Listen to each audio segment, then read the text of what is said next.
and welcome to the first episode of Literary Reframes. Today, we're going to be doing a reframe from this book on heroes and hero worship by Thomas Carlyle. For anybody not familiar with the concept of what a reframe is, it's actually taken from this book, Reframe Your Brain, from Scott Adams. It's a lot of practical advice on different ways you can think about reality, think about your situation, and how it can sort of change your actions and your perceptions. To do a more in-depth look at what a reframe is according to Adams, let's jump into the book itself, and we're going to look at this part here, reframes you already know. So I'll just read to start off. It won't be hard to convince you how powerful reframing is, because you've already been doing some version of it for years. Are any of these familiar? In chaos, there is opportunity. It's darkest before the dawn. The customer is always right. Those are reframes. Note that none of them are true in any total sense, but all of them are useful. That's why they survive as old sayings. They work. As I will often mention, no matter how much you hate it, good reframes often have the weird quality of being untrue literally while still being useful. Take the first example on my list.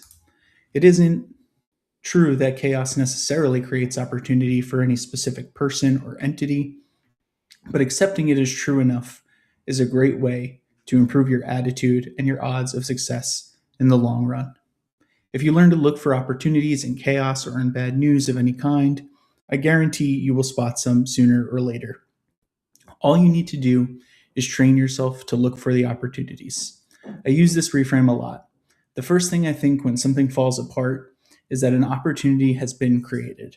I still deal with the problem, of course, but I've rewired my brain via repetition to automatically look for the upside. I always find it.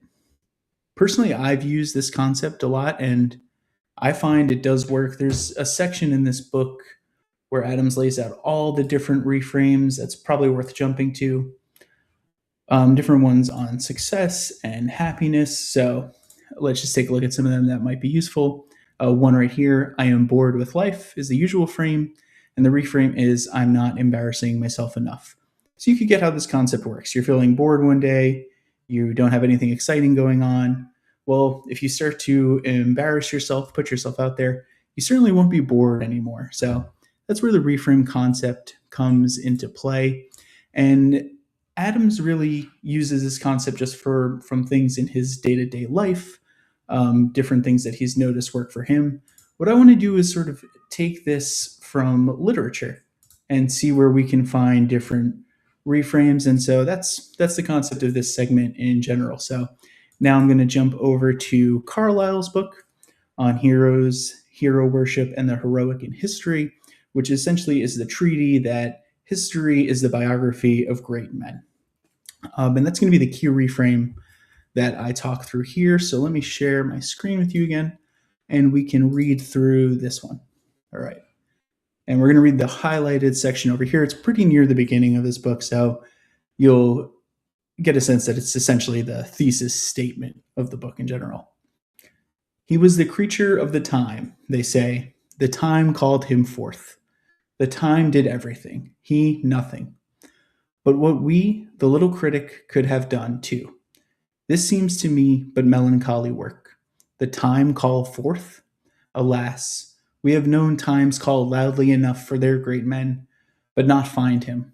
When they called, he was not there. Providence had not sent him. The time calling its loudest had to go down to confusion and wreck, because he would not come when called. For if we will think of it, no time need have gone to ruin. Could it have found a man great enough, a man wise enough and good enough, wisdom to discern truly what the time wanted, valor to lead it on the right road thither? These are the salvation of any time. So what Carlyle is pushing back against here is that the great men of history were just products of their time. So you can think of Napoleon in the French Revolution, right? Anybody could have jumped up and been in Napoleon's shoes at that time. Or I think in this section, he's specifically talking about Luther and the Protestant Reformation. Like, it was just a good time for the Protestant Reformation. Carlyle's completely pushing back against that and saying, these men caused that.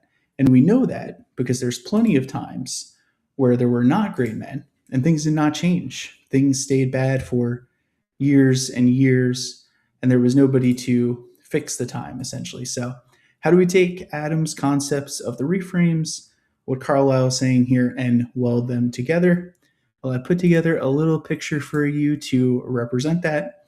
And the usual frame is right place, right time. People are in the right place at the right time, and then they get lucky, they win, they make money, whatever it might be. But the reframe is the right person makes it the right place and time. So if you're looking for an opportunity, how to apply this to your personal life, and you think, oh, well, it's not the right time. This person got there earlier. This person got there first.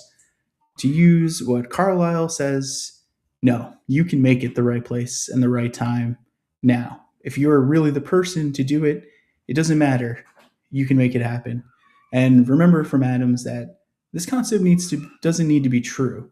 It just needs to feel like it works, and it's going to change your perception and your thoughts about the situation.